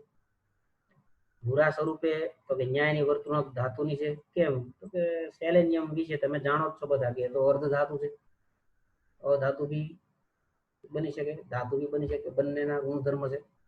તો અહીં એના જે 2 અપરૂપોની વાત કરી કે ભાઈ લાલ સ્વરૂપે જોવા મળતું સેલેનિયમનું અપરૂપ અધાતુનો ગુણધર્મ આપશે આપણને, અને ભૂરા સ્વરૂપે જોવા મળતું, ગ્રે સ્વરૂપે જોવા મળતું અપરૂપ જે છે એ આપણને ધાતુનો ગુણધર્મ આપશે. હવે ટેલુરિયમની વાત કરવા જઈએ તો 2 છે, સ્ફટિકમય અને અસ્ફટિકમય, બરોબર. ક્રિસ્ટલાઇન અને એમોર્ફસ. તો સ્ફટિકમય અને અસ્ફટિકમય બંને ટેલુરિયમ જે છે તેના અપરૂપો છે. હવે પોલોનિયમની વાત કરીએ છીએ, એ તો રેડિયો સક્રિય છે, પણ છતાં એના 2 અપરૂપ જોવા મળે છે, આલ્ફા અને બીટા. આપણે જાણીએ છીએ પોલોનિયમ ધાતુ જ છે, બરોબર. ધાતુ સ્વરૂપે જ બંને આપશે, આલ્ફા સ્વરૂપ અને બીટા સ્વરૂપ. આ બંને અપરૂપો જે છે એ ધાતુ સ્વરૂપે આપશે. તો અહીં આપણે અપરૂપોની વાત કરી તો ઓક્સિજનથી શરૂ કરીને પોલોનિયમ સુધીના બધા જ તત્વો અપરૂપ આપી રહ્યા છે. નામ સાથે આપણે જોઈએ, યાદ રાખ્યા અપરૂપો. આપણે આગળના ગુણધર્મની અંદર કેટેનેશન. હવે કેટેનેશનની વ્યાખ્યા પણ તમને સમજ છે બધાને સારી રીતે. હવે કેટેનેશન ગુણધર્મની અંદર અહીં આમ જોવા જઈએ તો ગુણધર્મ જે છે એ આ ટ્રેન્ડ તમને કંઈક દેખાડે છે કે કેટેનેશનની વૃત્તિ ઘટે છે સલ્ફરથી પોલોનિયમ તરફ. પણ અહીં કેટેનેશનનો ગુણધર્મ ઓક્સિજનનો ઓછો છે, કોના કરતા? સલ્ફરનો. તો સૌથી વધારે કેટેનેશનનો ગુણધર્મ કોણ ધરાવે? તો સલ્ફર ધરાવે. શા માટે? ઓક્સિજનમાં તો કે એક તો કદ નાનું છે, ઇલેક્ટ્રોન અપાકર્ષણ, અને સૌથી મહત્વનો આગળ મુદ્દો ભણવાના જ છે ડી કક્ષક ગેરહાજર છે, અને દ્વિઅણુ સ્વરૂપે જોવા મળે. એ કઈ O8 કે એવું કદ થતો નહીં. તો ડી કક્ષક ગેરહાજર છે, અને એક તો કદ નાનું છે, એને કારણે તે ડી પાઈ પી પાઈ જેવો બંધ નહીં બનાવી શકે. પી પાઈ પી પાઈ બનાવશે પણ લિમિટમાં બનાવશે. એટલા માટે તે O2 બસ 2 જ ઓક્સિજન જોડાવાની મેક્સિમમ પોસિબિલિટી છે, દ્વિઅણુ વધારે જોવા મળે. તો કેટેનેશનનો મતલબ તો એ જે તે તત્વનો એક કરતા વધારે પરમાણુ જોડાવા, એક જ તત્વનો એક પરમાણુ અન્ય પરમાણુ જોડાઈને આપણે કેટેનેશન કહીએ. તો ઓક્સિજનમાં કેટેનેશનની વૃત્તિ ઓછી છે. શા માટે? કારણ તમે જોયું વિદ્યાર્થી મિત્રો. હવે સલ્ફરની અંદર સૌથી વધારે એકદમ સ્ટ્રોંગ કેટેનેશન ગુણધર્મ છે. કેમ? તો કદ મોટું, પી અને ડી કક્ષકના કદ એસ માં લગભગ સમાન છે, લગભગ સરખા તો નહીં પણ લગભગ સમાન છે, અને બધાને ખબર છે કે વધારે મજબૂત બોન્ડિંગ ક્યારે થાય તો એમાં આપણે અગાઉ ભણી ગયા 11મા ધોરણની અંદર, એનો વિન્યાસ, યોગ્ય દિશા, કદ, તો એ એકબીજા સાથે જોડાઈ શકશે સારી રીતના, અને જેટલા વધારે સારી રીતના બંધ બનાવે એટલે તેનો કેટેનેશનનો ગુણધર્મ વધશે. તો અહીં આપણે કદ મોટું છે, ડી કક્ષક પણ અવેલેબલ છે, બરાબર, અને એ S8 સ્વરૂપે જોઈએ છે તો 8 પરમાણુ તે જોડાઈ શકે. તો કેટેનેશનનો ગુણધર્મ જે છે સલ્ફરનો વધારે જોવા મળે છે, કોના કરતા તો ઓક્સિજન કરતા. હા, હવે અહીંથી ક્રમ છે, ફરી પાછો કેટેનેશનનો ગુણધર્મ ઘટશે. હા, Se8 જોવા મળશે પણ તેની સ્થિરતા ઓછી, આની સ્થિરતા તો બહુ ઓછી. Se8 જોવા મળશે પણ આ તો કદાચ ના પણ જોવા મળે. કેમ તો કે તેનો કેટેનેશનનો ગુણધર્મ ઘટી રહ્યો છે. તો કેમ ઘટી રહ્યો છે? તો કે જેમ કદ વધશે એમ પી અને ડી એટલે કે અન્ય જે કક્ષકો વચ્ચેના કદનો તફાવત આવશે. એને કારણે એ ડી કક્ષક તો છે પણ કદના થોડા તફાવતને કારણે એ પોતે પોતાના પરમાણુ સાથે જોડાવાની ક્ષમતામાં ઘટાડો નોંધાશે. એટલા માટે Se8 અને T8 જે છે એ સ્થિરતા ક્રમશઃ તેની ઓછી છે. આ તો બહુ લગભગ નહીં જોવા મળતો, T8 તો બહુ ઓછું જોવા મળે છે. તો અહીં આપણે કેટેનેશનની વાત કરી, એનો ટ્રેન્ડ પણ તમે યાદ રાખજો. આ કેટેનેશનને લગતા પ્રશ્ન પણ યાદ દેવડાવતો રહો, કોમ્પિટિટિવ એક્ઝામમાં પૂછાઈ રહ્યા છે, એટલે જેથી કરીને વિદ્યાર્થીને કહો આ તો આપણે પહેલેથી ભણીએ જ છીએ કેટેનેશનમાં, તો શું યાદ રાખવાનું, પણ ઘણી વખત એના કારણ પૂછી કાઢતા હોય છે, તો એ માહિતી પણ તમે યાદ રાખશો. હવે આપણે ભણવા જઈએ છીએ રાસાયણિક ગુણધર્મો. એ ભૌતિક ગુણધર્મ આપણે પૂરા કર્યા. હવે રાસાયણિક ગુણધર્મની અંદર ઓક્સિજનની અનિયમિત વર્તણૂક, જેમ નાઇટ્રોજન જોઈતી ઓક્સિજનની, ઓક્સિજન અન્ય તત્વ કરતા કઈ રીતના અલગ પડે? આ ઓક્સિજન અને આ અન્ય તત્વ. તો ઓક્સિજનનું કદ નાનું, આ બધા મુદ્દા આપણે અગાઉ જોઈ ગયા એટલે તમે યાદ રાખી શકશો. નાનું કદ, વિદ્યુતઋણતા બહુ ઊંચી છે, કારણ કે F પછી નંબર ઓક્સિજનનો આવે.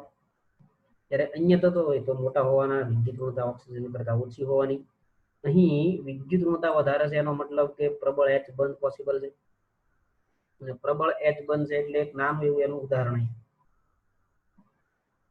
આપણે અગાઉ ભણવાના છીએ કે સમૂહ 16 ના હાઇડ્રાઇડ, ઓક્સિજનનું હાઇડ્રાઇડ પાણી છે, સલ્ફરનું હાઇડ્રાઇડ H2S છે, પણ પાણી પ્રવાહી છે અને H2S ગેસ છે. કેમ? પ્રબળ H બંધ. પ્રબળ H બંધ કેમ જોવા મળે પાણીમાં? તો ઓક્સિજનની વિદ્યુતઋણતા ઓછી છે એટલે હાઇડ્રોજન બંધ બનશે, સ્ટ્રોંગ હાઇડ્રોજન બંધ બનશે, પ્રબળ H બંધ બનશે. એને કારણે પાણી પ્રવાહી છે, પાણી પ્રવાહી છે એટલે આપણે જીવિત છીએ એ પણ હકીકત છે, એવું આપણે ભણી ગયા ઓલરેડી. તો અહીં જ્યારે તો કે હવે અન્ય તત્વમાં તો H બંધ નિર્બળ થઈ જવાનું, કદ વધશે, વિદ્યુતઋણતા ઘટશે, એટલે એ કમ્પેરિઝન આપણે આગળ ભણશું, એના હાઇડ્રાઇડની બધી કમ્પેરિઝન. તો અહીંયા આપણે કદ અને વિદ્યુતઋણતાની સરખામણી કરી, એમાં એક વાત યાદ રાખી, H2O અને H2S એક્ઝામ્પલ સાથે H બંધની પ્રબળતાને આધારિત આપણે ભણ્યા. હવે અહીં ડી કક્ષક નહીં, એ તો આપણે જાણીએ છીએ, ઓક્સિજન N=2 માં ડી નહીં આવતું, આ બધામાં ડી કક્ષક છે. તો શું ડી કક્ષકના કારણે શું ફેર પડે? તો કે નંબર 1 A2O, આ સહસંયોજકતા છે, બંધ બનાવવાની કેપેસિટી 4 બંધ બનાવશે ઓક્સિજન. કેમ? તો ડી કક્ષક નથી, ડી કક્ષક જ છે, એમાં એ 4 બંધ બનાવવાની ક્ષમતા ધરાવે છે. પરંતુ આ શબ્દ પણ બહુ મહત્વનો છે, ક્યારેક જ 2 થી વધુ બંધ બનાવે. હા, એની કેપેસિટી કેટલી છે? 4 ની, પણ જનરલી આપણે બધા જ જાણીએ છીએ કે ઓ શું બનાવશે? બોલો તો ડબલ બોન્ડ બનાવશે. મોટા ભાગનું એ દ્વિબંધ સ્વરૂપે બધા હાથે જોડાય, બધા દ્વિબંધ સ્વરૂપે જોડાવાની વૃત્તિ છે, પરંતુ એની ક્ષમતા છે 4 સુધી બનાવી શકે, 4 બંધ બનાવી શકે. એની મહત્તમ ઓક્સિડેશન અવસ્થા +4 છે એવું નહીં બોલતો, બંધ બનાવવાની ક્ષમતા કેટલી છે? 4 છે. હવે અહીં મહત્તમ સંયોજકતા તો સ્વાભાવિક છે, 4 થી વધારે છે ડી કક્ષકની હાજરીને કારણે. આ તો આપણે જોઈએ જ છે કે ભાઈ દ્વિબંધ બનાવશે તો વધારે બંધ બી બનાવી શકશે.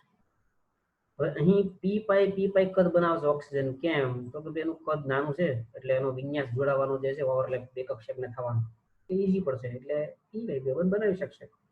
ત્યારે અહીં પી પાઈ બંધ બનાવી શકવાની સંભાવના છે, બનાવી શકે, પણ નહીં બનાવવાની સંભાવના વધારે છે. પી બંધ કદાચ સલ્ફરમાં પોસિબલ બની શકે, પી પાઈ પણ બાકી નહીં પોસિબલ. કેમ? કદનો તફાવત પી અને ડી નો વધતો હશે. સોરી પીબી કક્ષકનો, એને કારણે તે નહીં બનાવી શકે. તો અહીં પી પાઈ બંધ બહુ ઓછો જોવા મળે છે, તો નહીં જોવા મળતો અન્ય તત્વોમાં, જ્યારે આમાં જોવા મળશે પી પાઈ બંધ.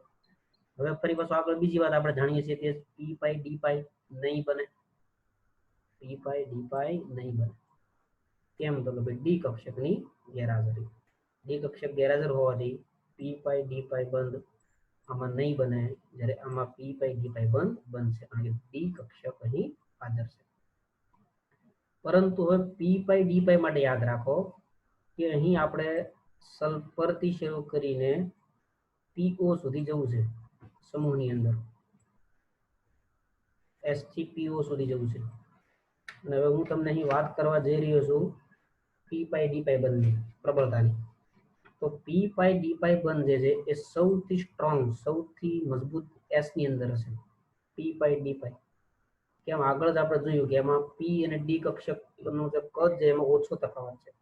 તો પી પાઈ ડી પાઈ બંધ તમને એમ કે સૌથી વધારે કોણ બનાવી શકે સ્ટ્રોંગ? તો કહી દેવાનું સલ્ફર બનાવી શકે. કેમ? તો તેનું કદ બહુ અનુકૂળ છે પી ડી કક્ષકનું, એટલા માટે સલ્ફર જે છે એ પી પાઈ ડી પાઈ ખૂબ સારી રીતના બનાવી શકશે. પરંતુ જેમ જેમ નીચે તરફ જઈએ, સલ્ફર, સેલેનિયમ, ટેલુરિયમ, પોલોનિયમ, તેમ તેમ ડી પાઈ પી પાઈ બંધની પ્રબળતા ઘટતી જાય. આ વાત યાદ રાખવાની છે તમારે. પી પાઈ ડી પાઈ બંધની પ્રબળતા ઘટતી જાય સલ્ફરથી પોલોનિયમ તરફ જતા. ઓક્સિજન તો આપતો નહીં પી પાઈ ડી પાઈ બંધ. સલ્ફરથી પોલોનિયમમાં સલ્ફર એકદમ પ્રબળ બંધ આપશે પી પાઈ ડી પાઈ નું. કારણ મેં તમને કીધું પી અને ડી કક્ષકનું કદ ઓછું છે એટલે બહુ ઓવરલેપ બહુ સારું થશે, મજબૂતાઈ થશે. આગળ સેલેનિયમ, ટેલુરિયમમાં જતા તેના કદમાં તફાવત સર્જાશે અને પી પાઈ ડી પાઈ નિર્બળ બનતું હશે અને પોલોનિયમ સુધી માટે વધારે નિર્બળ બનશે. તો ઓક્સિજનની જે અનિયમિત વર્તણૂક છે એ તમે બધાએ યાદ રાખી, બંને વિભાગની માહિતી યાદ રાખી લીધી. હવે આપણે ઓક્સિડેશન અવસ્થામાં જવું છે. ખૂબ મહત્વનો મુદ્દો છે, ફરી પાછો યાદ રાખજો વિદ્યાર્થી મિત્રો. પ્રક્રિયા સમજવા માટે, રિએક્શનો માટે પણ આ મુદ્દો આપણને કામ લાગતો હોય છે. ઓક્સિડેશન અવસ્થા માટે પહેલા દરેકનું ધ્યાન અહીં ઓક્સિજન ઉપર રહે. તો કે ઓક્સિજનની ઇલેક્ટ્રોન રચના 2s2 2p4, પરંતુ અહીં બે અબંધકારક ઇલેક્ટ્રોન, સોરી અયુગ્મિત ઇલેક્ટ્રોન છે. ફરી વખત બોલું, અયુગ્મિત ઇલેક્ટ્રોન છે અને અહીં આ યુગ્મમાં છે અને અહીં આ પણ યુગ્મમાં છે. તો પહેલી ઓલી 4 બંધની માહિતી ફરી આપી દઉં કે ભાઈ ઓક્સિજન 4 બંધ બનાવે, 1 2 3 અને 4. જનરલી આ લોકો સહસંયોજક બંધ બનાવવાની વૃત્તિ વધારે ધરાવશે. તો પહેલા તો અહીં આ બે યુગ્મ આપી શકે એટલે 4 બંધ બનવાની સંભાવના છે. કેમ? તો કે અહીં ઓક્સિજનનું ઉત્તેજિત અવસ્થાવાળું કોઈ કારણ નહીં જોવા મળતું. કેમ? અહીંયા ડી કક્ષક જ નહીં તો એ ઉત્તેજિત અવસ્થા પ્રાપ્ત જ નહીં કરે, એટલે કે આ ઇલેક્ટ્રોન યુગ્મ માંથી છૂટો પડે અહીં આવવાનો જ નહીં, એટલે આ ફોર્મેશન જ રહેવાનું છે બંધારણ માટે. બે અયુગ્મિત અને બે બંધકારક યુગ્મો જ રહેવાના છે એવો માટે. ડી તો છે નહીં એટલે એક ઇલેક્ટ્રોન ઉત્તેજિત થઈને આગળ જશે નહીં, એટલે આ સ્થિતિમાં એ હંમેશા જોડાશે અને એટલે જ એ મહત્તમ દરેક વખતે કેટલા બંધ બનાવે છે? ડી બંધ બનાવે છે. તો અહીંયા આપણે વાત કરવા જઈએ તો કે ભાઈ સ્થિર થવા માટે શું કરશે? તો કે ભાઈ એનું બાહ્ય કક્ષામાં 2 ઇલેક્ટ્રોન ઘટે પ્રાપ્ત કરશે, અષ્ટક પૂરું કરવાનો પ્રયત્ન કરશે, એટલે તે -2 હોવાની સંભાવના વધી જશે. બીજું તો કે જરૂર પ્રમાણે 1 પણ પ્રાપ્ત કરી શકે તો -1 પણ હોઈ શકે, +1 પણ બની શકે તો 1 આપી શકે અને 2 પણ આપી શકે. તો તેની ઓક્સિડેશન અવસ્થાની જે રેન્જ છે ઓક્સિજનની એ -2 -1 +1 +2 પણ આ કૌંસ શું દર્શાવે કે વધારે જોવા મળતી અવસ્થા કઈ? -2, જેનો આપણે ભરપૂર ઉપયોગ કરીએ છીએ. -2 જ્યારથી ઓક્સાઇડ આપણે ભણીએ છીએ ત્યારથી, હા પેરોક્સાઇડ ને એમાં વાત અલગ છે અપવાદમાં, પણ આપણે -2 જ લઈએ છીએ ઓક્સિજન માટે. શા માટે? તો એની ઇલેક્ટ્રોન રચનાના આધારે તમે કહી શકો ડી કક્ષક નથી. આ એક માહિતી ખાસ યાદ રહી અને આ અવસ્થા યાદ રહી ગઈ બધાને અહીંયા. ઓક્સિજનની કોઈ તમને પૂછે હું તો -1 +1 +2 આ 3. કેમ? તો -2 જાણીએ છીએ તો હોવાની તો સ્થિર છે. કોને આધારે? ઇલેક્ટ્રોન રચનાના આધારે. એ વાત આપણે પ્રાપ્ત કરી લીધી. હવે વાત સલ્ફરની છે, એમાં ખાસ હવે ધ્યાન આપજો. સલ્ફરની ઓક્સિડેશન અવસ્થા ભણવા જઈએ છીએ તો એની ઇલેક્ટ્રોન રચના 3s 3p. તો આ વખતે હું અહીંયા લઈ આવ્યો બોક્સ વાળી ઇલેક્ટ્રોન રચના, બરાબર. બધાને લખું ના લખું. હવે અહીં જો સલ્ફર પોતાની ભૂમિ અવસ્થામાં ગ્રાઉન્ડ સ્ટેટ ની ઇલેક્ટ્રોન રચના પ્રમાણે એની વાત કરવા જઈએ તો બે પોસિબિલિટી વધારે છે. કાં તો તે -2 એટલે કે 2 ગ્રહણ કરશે અથવા તો એ +2 થશે એટલે કે 2 આપશે. 1 ની સંભાવના આમાં બહુ કદને કારણે ઓછી રહેલી છે સલ્ફરમાં. ક્યારે ભૂમિ અવસ્થાની વાત કરીએ તો 2 અવસ્થા હોવાની સંભાવના છે. -2 પણ હોય સલ્ફર, જે જાણીએ છીએ આપણે સલ્ફાઇડમાં બધે -2 લઈએ છીએ. +2 પણ આપણને ઓક્સિજન અવસ્થા જોવા મળે સલ્ફરની. તો અહીં 1 અવસ્થા બહુ ઓછી જોવા મળે. પરંતુ ઉત્તેજિત અવસ્થામાં તો કે પ્રથમ એક ઇલેક્ટ્રોન ઉત્તેજિત થાય એટલે કે અહીં આ 3px નો એક ઇલેક્ટ્રોન જે છે 3d માં છે, કારણ કે અહીં ડી કક્ષક છે અવેલેબલ. તો બહારની કક્ષામાં અયુગ્મિત ઇલેક્ટ્રોન કેટલા થઈ ગયા તો કે 4. સલ્ફરની જ વાત આલે છે તો +4 બી થઈ શકે, +4 બી થઈ શકે. -4 થવાની સંભાવના ઓછી છે, નહીં થાય. બને ક્યાં સુધી એ +4 થવાની વાત કરશે. હવે અયુગ્મિત છે પરંતુ અહીં +4 જે છે એ આપણે મોટે ભાગે ફરીવાર બોલી દઉં કે અહીં આ લોકો બંધ જે છે ને એ ભાગીદારી વાળો બનાવવાના છે, સહસંયોજક બંધ. અહીં બંધ જે છે તે સહસંયોજક બનવાની વાત છે. એટલે આપણે કાર્બન વિશે જાણીએ છીએ એના જેવું છે. +4 પણ અહીં 4 એ ઇલેક્ટ્રોન જે છે એ ભાગીદારીમાં લાવશે એટલે +4 થશે ઓક્સિડેશન અવસ્થા. +4 નો મતલબ 4 ગુમાવવાની વાત નહીં, સાંભળી લેજો ફરી પાછા. ઓકે, જોડાવાની ક્ષમતાની વાત છે. હવે ઉત્તેજિત અવસ્થામાં બીજો ઇલેક્ટ્રોન ઉત્તેજિત થાય. પહેલા તો 3p નો ઇલેક્ટ્રોન ઉત્તેજિત છો, ડી માં ગયો. હવે આ 3s નો ઇલેક્ટ્રોન જે છે એ ઉત્તેજિત થઈને 3d માં આવશે. અયુગ્મિત કેટલા થઈ ગયા તો 1 2 3 4 5 ને 6, તો 6 બંધ બનાવી શકશે. ઓક્સિજન સ્ટેટ આપણને +6 મળશે, 6 બંધ બનાવી શકશે. ક્યાં બંધ બનાવશે? સહસંયોજક ભાગીદારી કરશે એ ઇલેક્ટ્રોનની બધી જગ્યાએ. તો SF6 આપણે જાણીએ છીએ +6 થઈ શકશે સલ્ફર. તો અહીં સલ્ફરના ઓક્સિજન સ્ટેટ -2 +2 +4 અને +6. હા, એમાં -2 જનરલ વધારે જોવા મળે છે, પણ પછી અન્ય તત્વોમાં એ +2 +4 +6 પણ જોવા મળે છે. તો ઇલેક્ટ્રોન રચનાના આધારે તમે જુઓ છો કે ડી કક્ષક છે એટલે કે ઇલેક્ટ્રોન એ ઉત્તેજિત અવસ્થામાં આગળ ડીમાં દાખલ થશે અને એના બંધ બનાવવાની ક્ષમતા વધતી જશે. તો સલ્ફર એ ખૂબ સારી રીતના બંધ બનાવશે, વધારે એવું આપણે અગાઉ જોયું. હવે અહીં O અને S ની તો વાત પૂરી થઈ ગઈ. હવે આપણે વાત કરીએ સેલેનિયમની. તો કે સેલેનિયમની અંદર પણ ઇલેક્ટ્રોન રચના આધારિત આપણે જોઈએ તો કે 4 છે એટલે 2 મેળવશે એટલે 6 એટલે હા -2 બી થઈ શકશે, 2 ગુમાવી શકશે. કેમ તો કે આના જેવી ઇલેક્ટ્રોન રચના થશે, 2 માં 2 અયુગ્મિત ઇલેક્ટ્રોન હશે, +2 થઈ શકશે. 4 ઇલેક્ટ્રોન અયુગ્મિત થશે, કેમ ડી કક્ષક અવેલેબલ છે એટલે અહીંયા પણ ઉત્તેજિત અવસ્થા પ્રાપ્ત થશે અને +6 પણ પ્રાપ્ત થશે. કોની જેમ તો કે સલ્ફરની જેમ. જે રીતના સલ્ફરમાં ક્યુ એ રીતના સેલેનિયમમાં સંભવ છે, એ જ રીતના ટેલુરિયમમાં પણ સંભવ છે. -2 +2 +4 +6 આ બંનેમાં સલ્ફર જેવી ક્રમશઃ એક ઇલેક્ટ્રોનને ડી કક્ષકમાં નાખતા જાવ તો ઓક્સિડેશન અવસ્થા એટલે કે બંધ બનાવવાની ક્ષમતા, સહસંયોજક બંધ બનાવવાની ક્ષમતા તમને વધતી જોવા મળશે. પરંતુ પોલોનિયમ PO ની અંદર 2 જ અવસ્થા લગી માઇનસ તો પોસિબલ જ નહીં. કેમ? શરૂઆતથી જ ભણતા હોય કે ભાઈ ધાતુ છે, નહીં મેળવે. અને બીજું અહીં મહત્વની વાત શું છે તો કે ભાઈ આપણે જોવાના છીએ કે આ 6s2 નહીં લેતો ભાગ ક્યાંય, એ તો ઉત્તેજિત અવસ્થામાં ભાગ નહીં લે, એનો ઇલેક્ટ્રોન ઉત્તેજિતથી આગળ નહીં જાય. તો 2 જ વાત છે, કાં તો 2 ગુમાવશે કાં તો 4 ગુમાવશે. ગુમાવશે એવું બોલી રહ્યો છું, પણ અહીં તમારે ધ્યાનમાં લેવાનું છે સહસંયોજક બંધ કાં તો 2 ની ભાગીદારી કરશે કાં તો 4 ની ભાગીદારી કરશે. કેમ તો કે ભાઈ +2 વધારે સ્થિર છે, પોલોનિયમમાં વધારે +2 જોવા મળે. કોને કારણે? કારણ કે નિષ્ક્રિય યુગ્મ એટલે ભાઈ નિષ્ક્રિય યુગ્મ ફરી પાછી વાત S યુગ્મ નિષ્ક્રિય બની ગયું. કોને કારણે? અહીંયા તમે જોવો છો અહીં જે કોર સિવાય F અને D દાખલ થઈ એને કારણે S ને નિષ્ક્રિય કરી દીધું, એ ભાગ નહીં લે પ્રક્રિયામાં, એટલે એને આપણે નિષ્ક્રિય યુગ્મ અસર કહીએ. એ S યુગ્મ ભાગ નહીં લેવાથી માત્ર 4 જ ઇલેક્ટ્રોન ભાગ લેવા માટે મળશે, ભાગીદારી કરવા માટે. અને પોલોનિયમ +2 એટલે કે 2 બંધ બનાવવાની સંભાવના વધારે છે. અહીં આપણે +2 ની વાત કરી, +4 ની વાત કરી। હવે આ બધા તત્વના ઓક્સિડેશન સ્ટેટ ઇલેક્ટ્રોન રચના આધારે આપણે સમજી લીધા। હવે અહીં એક જનરલ માહિતી યાદ રાખી લે કે O ની -2 સ્થાયીતા વધારે છે, એટલે કે ઉપરથી નીચે તરફ જઈએ તો -2 ની સ્થાયીતા ઘટે। કેમ? તો કે O માં વધારે છે, S માં બી થોડી છે, પછી આગળ જેમ જેમ જઈએ તેમ -2 ની સંભાવના ઘટતી જશે। એ જ રીતના +6 ની સ્થાયીતા પણ ઘટતી જશે। તો +6 શરૂ ક્યાંથી ગયો? તો કે સલ્ફરથી પોલોનિયમ સુધી। +6 ની સંભાવના ઘટતી કેમ? તો છેલ્લે તો +6 દેખાણો જ નહીં, ફરી પાછો +6 કેમ નહીં?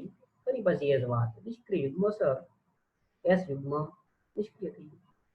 પરંતુ જેની સ્થિરતા વધે કોણ છે? +4 ની સ્થિરતા વધારશે બધાની અંદર, સલ્ફરથી પોલોનિયમ સુધીની અંદર, કારણ કે O માં તો +4 છે જ નહીં।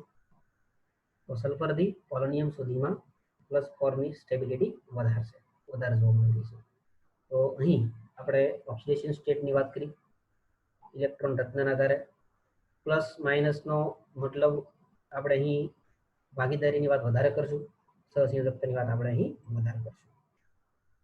હવે આગળ જઈએ, ઓક્સિડેશન અવસ્થાની વાત છે, પણ OF2 ની અંદર ઓક્સિજન +2 હોય, આ +2 જે છે એ કોને ઓક્સિજન અવસ્થા છે? ઓક્સિજનની। એનું કારણ શું લખ્યું અહીં? જુઓ તો વિદ્યુત ઋણતા કોની વધારે છે? ફ્લોરિનની વિદ્યુત ઋણતા વધારે છે, માટે ઓક્સિડેશન અવસ્થા ઓક્સિજનની પ્લસ જોવા મળે એવું રેડોક્સમાં પણ આપણે ભણી ગયા, વિદ્યુત ઋણતા વધારે છે। પરંતુ અન્ય તત્વ જે છે, અન્ય તત્વ સાથે ઓક્સિજનની -2 છે, એટલે આ જે -2 છે એ ઓક્સિજનની છે। એક F જ એવું છે કે જો O સાથે જોડાય તો O+ થઈ જાય, પણ બાકી કોઈ પણ તત્વ સાથે ઓક્સિજન જોડાય તો ઓક્સિજન -2 અવસ્થા આપશે। કેમ? સેકન્ડ નંબર વિદ્યુત ઋણતા ઓક્સિજનની છે, ફર્સ્ટ નંબર ક્લોરીન છે, તો F સિવાય કોઈ જોડાશે તો માઇનસ ઓક્સિજન જ રહેવાનું છે। એટલે આ ખાસ સમજજો આ વિધાનને, કે OF2 એટલે કે ફ્લોરાઇડ હોય 16મા સમૂહના તો +2 આવશે અવસ્થા, પરંતુ O અન્ય તત્વ સાથે જોડાય તો તે -2 આવશે। હવે અહીં આપણે F સાથેની વાત કરી, ફરી પછી અન્ય તત્વ સાથે O ની વાત કરવા જઈએ તો અન્ય તત્વો O સાથે, હવે સાંભળજો, એ જરા જો તો બોર્ડ પર, આ S થી આપણે પોલોનિયમ લઈ લઈએ, સાંભળો, 16મા સમૂહના આપણે સલ્ફરથી પોલોનિયમને આપણે કોની સાથે જોડવાના છે? બોલો તો, ઓક્સિજન સાથે। તો સલ્ફર કેવો થશે? +2 થશે, +4 બી થઈ શકશે અને +6 બી થઈ શકશે। એટલે કે અન્ય તત્વોની O સાથે અન્ય તત્વના ઓક્સાઇડ જ્યારે બનાવીએ, કોના સલ્ફરના, સેલેનિયમના, ટેલુરિયમના, પોલોનિયમના, જોવાના છે આગળ, ત્યારે 16 સમૂહના અન્ય તત્વો પ્લસ અવસ્થા ધરાવે, +2 +4 +6 એ અન્ય તત્વની અવસ્થા છે, ઓક્સિજનની નહીં। ઓક્સિજન તો પોતે માઇનસ રહેવાનું, તો આ વિધાન ખાસ સમજજો। પરંતુ અન્ય તત્વ S થી પોલોનિયમ ધારો કે F સાથે જોડાઈ જાય તો પણ એ +2 +4 +6 આપશે। પણ એક વાત જાણો કૌંસવાળી, કે અન્ય તત્વો S થી પોલોનિયમ સુધીના તત્વો એના ઓક્સાઇડ એટલે કે O સાથે જોડાય તો વધારે એ સ્ટેબિલિટી વાળા +4 સંયોજકતા આપશે, ઓક્સાઇડમાં વધારે +4 વાળા જોવા મળશે। પણ F સાથે સલ્ફરથી પોલોનિયમ વાળા જોડાશે તો F સાથે તે વધારે +6 આપશે। તો આ છેલ્લું વિધાન છે એ અન્ય તત્વોની ઓક્સિડેશન અવસ્થા દર્શાવે છે। કોની? તો કે સલ્ફરથી પોલોનિયમની। કોની સાથે જોડાવાની વાત છે? તો કે સલ્ફરથી પોલોનિયમ O સાથે જોડાય તો ઓક્સાઇડ આપશે, તો +2 ઓક્સાઇડ આપશે, અથવા તો +4 વાળા આપશે, તો +6 વાળા આપશે, પણ +4 વાળા વધારે જોવા મળશે। સલ્ફરથી પોલોનિયમ F સાથે જોડાય, ક્લોરીન સાથે જોડાય તો +2 +4 આપશે, પણ +6 વાળા વધારે જોવા મળશે। દાખલા તરીકે HF6 નું એક્ઝામ્પલ તમને ફરી રિપીટ કરી દઉં। તો અહીં વિદ્યાર્થી મિત્રો આપણે ઓક્સિડેશન અવસ્થાની વાત કરી, અને અહીં ઓક્સિડેશન અવસ્થાની વાત કરી દીધી, યાદ રાખી લીધી તમે બધાએ, ખાસ આ વાત પણ યાદ રાખજો બધા, કારણ સાથે સમજજો, આ મુદ્દો પણ તમે બધા કારણ સાથે સમજજો વિદ્યાર્થી મિત્રો। હવે અહીં આપણે જોવા જઈએ તો ઓક્સિડેશન અવસ્થા સમજ્યા આપણે વિદ્યાર્થી મિત્રો। સારી રીતના. અને અહીં આપણો આજે ભણવાનો લેક્ચર જે છે આપણે પૂરો કરીએ.